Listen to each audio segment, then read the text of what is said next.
Hello, good morning student. जैसे हमने video के पिछले पार्ट में पढ़ा कि आपकी देखा जो प्रायद्वीपीय भारत की नदियाँ थी, पहले हमने पूर्व की ओर गिरने वाली अरब सागर के अंदर गिरने वाली पश्चिम की ओर गिरने वाली नदियों के बारे में देखा, और फिर आपकी पूर्व की ओर जो बंगाल की खाड़ी में नदियाँ गिरती आपकी, वहाँ पर आपका ये देखा। उसके बाद क्या कहता देखो आपका, उसके बाद देखिए आपका, जैसे कि आप जानते हैं पृथ्वी के धरातल का लगभग 71% भाग जल से ढका है, लेकिन इसका 97% जल क्या है, लवणीय है। केवल 3% ही स्वच्छ जल के रूप में उपलब्ध है, जिसका 3/4 भाग आपका हिमानी के रूप में जमा हुआ है। अब बात आती है आपकी झीलों की। भाई झीलें क्या आपकी, जैसे आपकी लोकतक झील है मणिपुर के अंदर, ये इसमें देखो क्या कहता है, कश्मीर घाटी था प्रसिद्ध डल झील, नव नालों घरों तथा शिकारा से तो आप परिचित ही होंगे, जो प्रत्येक वर्ष हजारों पर्यटकों को अपनी ओर आकर्षित करते हैं।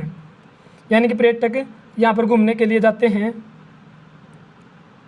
इसी प्रकार है आप अन्य झीलों वाले स्थानों पर भी गए होंगे, वहाँ के नौकायान, तैराकी, अन्य जलीय खेलों का आनंद लिया होगा। जैसे केरल के अंदर आपकी नौकायान ट्रॉफी भी होती है।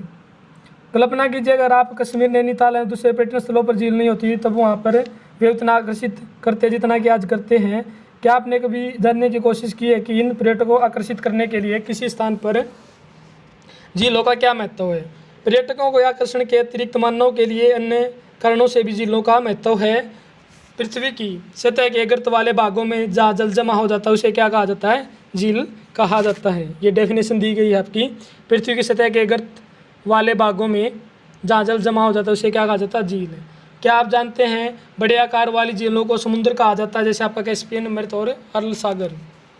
भारत में बहुत सी झीलें हैं, ये एक दूसरे से आकार और भिन्न लक्षणों में एक दूसरे से अलग हैं या भिन्न हैं।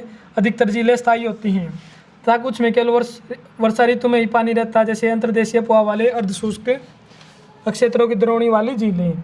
यहाँ कुछ ऐसी झीलें हैं जिनका निर्माण हिमालय बर्फ चादर की क्रिया के फलस्वरूप हुआ है, जबकि कुछ अन्य झीलों का निर्माण वायु, नदियों तथा मानवीय क्रियाकलापों के द्वारा भी होता है। भाई नदी के द्वारा या नदियों के द्वारा, वायु के द्वारा, पर्दन के द्वारा भी इनका निर्माण होता है। एक विसर्प नदी बाढ़ वाले क्षेत्र में काटकर गोखुर झील का निर्माण करती है, जैसे ओक्सबोलो लेक का एग्जाम्पल दिया गया है यहाँ पर। देखो जैसे नदी आपकी मेंडरिंग करती हुई चलती है, जब वो उसकी मेन धारा से छूट जाती है तो इस प्रकार के ये इससे बनते हैं। इनको किसका नाम दिया गया, ओक्सबोलो लेक या चापिया झील का नाम लिया जाता है, या गोखुर लेक भी इनको कहते हैं। सिपिट तथा बाररोधी का तटीय क्षेत्रों में लेगुन का निर्माण करते हैं, जो आपके खारे पानी की झीलें, जैसे चिल्का उड़ीसा के अंदर, पुलिकट झील आपकी आंध्र प्रदेश, और कोलेरो आपके आंध्र प्रदेश के अंदर है। ये अंतर्देशीय भागों वाली झीलें कभी कभी मौसमी होती हैं, जो इसमें कभी मौसम के अनुसार या बारिश के मौसम में उनके अंदर आपका पानी आता है। उदाहरण के लिए राजस्थान की सांबर झील, जो एक लवण जल वाली झील है, यानी कि खारे पानी की झील है। इसके जल का उपयोग नमक के निर्माण में किया जाता है। मीठे पानी की जैसे झील है भारत के अंदर सबसे बड़ी, जो वुल्लर झील है, जम्मू कश्मीर के अंदर है। अधिकांश झीलें हिमालय क्षेत्र में है, मुख्यतः हिमानी द्वारा बनी है।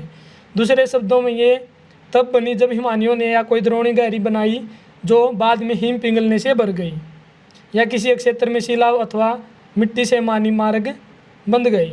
इसके विपरीत जम्मू तथा कश्मीर की वुल्लर झील भूगर्भीय क्रियाओं से बनी है।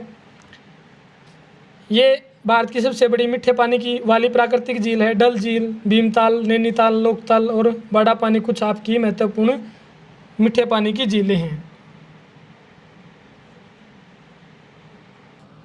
जो इसमें आपकी झीलें हैं, जैसे आपकी डल झील है, ये श्रीनगर कश्मीर के अंदर स्थित है। जैसे फिर आपकी भीमताल है उत्तराखंड के अंदर, नैनीताल ज़िले में। लोकतक आपकी मणिपुर के अंदर है। बाड़ा पानी, जिसे उमियम झील भी कहते हैं, ये मेघालय के अंदर स्थित है। इसके अतिरिक्त जल विद्युत उत्पादन के लिए भी नदियों पर बांध बनाने से भी झीलों का निर्माण हो जाता है, जैसे आपका गुरु गोविंद सागर भाखड़ा नंगल परियोजना भी आपकी इसमें दिखाई गई है। और क्या कहता है, देखो झीलें मानव के लिए अत्यधिक लाभदायक होती हैं। एक झील नदी के बहाव को सुचारू अच्छी तरीके से बनाने में सहायक होती है। अधिक वर्षा के समय ये बाढ़ को रोकती हैं तथा सूखे के मौसम में पानी के बहाव को संतुलित करने में सहायता करती हैं। झीलों का प्रयोग जल विद्युत उत्पन्न करने में भी किया जा सकता है। ये आसपास के क्षेत्रों में जलवायु को सामान्य बनाती हैं, जलीय पारितंत्र को संतुलित रखती हैं और झीलों की प्राकृतिक सुंदरता और पर्यटन को भी बढ़ाती हैं तथा हमें मनोरंजन भी प्रदान करती हैं, कुछ इसकी विशेषताएं बताई गई थी आपकी झील की। उसके बाद देखो आप ये विशेषताएं, नदियों की अर्थव्यवस्था में तभी प्राचीन काल से ही नदियों का हमारे देश में बहुत अधिक महत्व रहा है।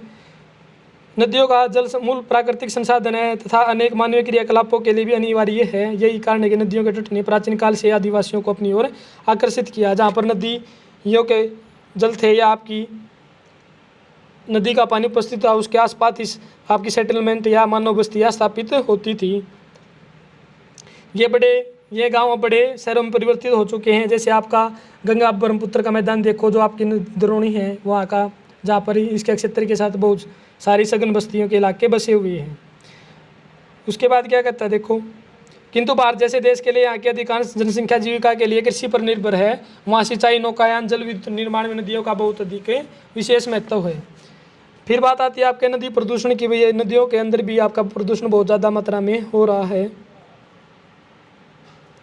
इसमें क्या कहता है देखो, नदी जल की घरेलू औद्योगिक तथा कृषि में बढ़ती मांग के कारण इसकी गुणवत्ता प्रभावित हुई है। इसके परिणाम स्वरूप नदियों में अधिक जल की निकासी होती है तथा इसका आयतन घटता है। दूसरी ओर उद्योगों का प्रदूषण तथा अपरिकृषित कचरे में नदी में मिलते रहते हैं। यह केवल जल की गुणवत्ता को ही नहीं बल्कि नदी के स्वच्छीकरण को अक्षमता को भी प्रभावित करता है। क्योंकि आपके उद्योग ज़्यादातर नदियों के किनारे बसे हैं, जिससे निकलने वाला अपशिष्ट पदार्थ है नदियों के पानी को गंदा कर देता है। उदाहरण के लिए समुचित जल प्रवाह में गंगा का जल लगभग 20 किलोमीटर क्षेत्र में फैले बड़े शहरों की गंदगी को तनु करके समाहित कर सकता है, लेकिन लगातार बढ़ते औद्योगिकरण और शहरीकरण के कार्य से संभव नहीं हो पाता तथा अनेक नदियों में प्रदूषण का स्तर बढ़ता जा रहा है। नदियों में बढ़ते प्रदूषण के कारण इनको स्वच्छ बनाने के लिए अनेक कार्य योजनाएं लागू भी की गई हैं। क्या आपने ऐसी कार्य योजनाओं के बारे में सुना है? नदी को प्रदूषित जल से हमारा स्वास्थ्य किस प्रभावित होता है? बिना स्वच्छ जल का मानव जीवन के लिए कोई महत्व नहीं है। इस विषय पर विचार करें तथा अपनी कक्षा में वाद विवाद की प्रतियोगिता आयोजन करें। यानी कि नदियों का जल हमारे लिए बहुत ही ज़्यादा महत्वपूर्ण है, क्योंकि इसके कारण बहुत ज़्यादा मात्रा में विषैले पदार्थ पानी के जरिए हमारे शरीर के अंदर चले जाते हैं, जिससे मानव स्वास्थ्य पर भी आपका बुरा प्रभाव पड़ता है। फिर बात करता है आपकी देखो, राष्ट्रीय नदी संरक्षण योजना, आपका गंगा कार्य योजना के क्रियाकलापों का पहला चरण 1985 में आरंभ किया गया और इसे 31 मार्च 2000 को बंद किया गया था। राष्ट्रीय नदी संरक्षण प्राधिकरण की कार्यकारी समिति ने गंगा कार्य योजना के प्रथम चरण की प्रगति की समीक्षा की तथा गंगा कार्य योजना के प्रथम चरण से प्राप्त अनुभव के आधार पर आवश्यक सुझाव दिए। उसके बाद क्या कहता है देखो, इस कार्य योजना को देश की प्रमुख प्रदूषित नदियों में राष्ट्रीय नदी संरक्षण योजना के अंतर्गत लागू किया गया। जैसे आपको दिखाया गया है, आपका दूसरा चरण आपका 1995 के अंदर। इसमें आगे क्या कहता है देखो, गंगा कार्य योजना दूसरे चरण को राष्ट्रीय नदी संरक्षण योजना के अंतर्गत शामिल कर लिया गया। विस्तृत राष्ट्रीय नदी संरक्षण योजना में अब 16 शहरों की 27 नदियों के किनारे बसे 152 शहर शामिल है। इस कार्य योजना के तहत 57 जिलों में प्रदूषण को कम करने के लिए कार्य किया जा रहा है। प्रदूषण को कम करने वाली कुल 215 योजनाओं को स्वीकृति दी गई है। अभी तक 69 या 69 योजनाएं इस कार्य योजना के तहत पूरी हो चुकी हैं। इसके अंतर्गत लाखों लीटर प्रदूषित जल को रोककर उसकी दिशा में परिवर्तित करके परिष्करण करने का लक्ष्य रखा गया है। उसके बाद क्या कहता है देखो, जैसे आपको ये बताया इसके अंदर, देश में नदी सफाई कार्यक्रम का प्रारंभ या शुभारंभ 1985 में गंगा एक्शन प्लान GAP के साथ प्रारंभ हुआ। 1995 में राष्ट्रीय नदी संरक्षण योजना NRCP के तहत इस अन्य नदियों को जोड़ने के लिए गंगा कार्य योजना का विस्तार किया गया। नदियां देश में जल का प्रमुख स्रोत है। NRCP का मुख्य उद्देश्य नदियों के जल में प्रदूषण को कम करके जल की गुणवत्ता में सुधार लाना है। जैसे आपका NRCP यानी कि आपका N से नेशनल, R से रिवर, C से कंजर्वेशन और P से आपका प्लानिंग, ये योजना इनके बारे में आपको बताया गया है। बस यही था इस लेसन के अंदर।